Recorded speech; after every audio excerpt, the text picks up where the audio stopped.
Hello everyone, in this video I will show you how to fix black screen while using VoiceOver in iPhone 15 Pro Max.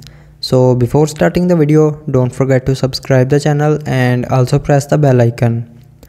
So when this black screen appears when the VoiceOver is turned on, it means you have accidentally turned on the screen curtain.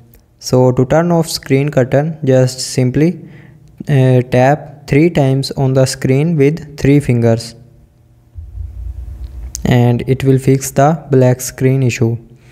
And when the black screen is turned on, now you can see the power button is also not working.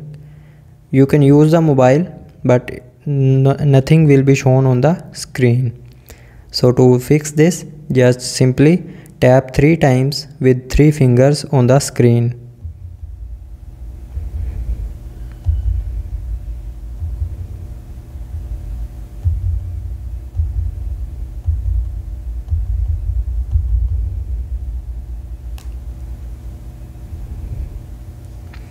So that's how you can fix black screen while using VoiceOver. I hope you liked the video. Thanks for watching.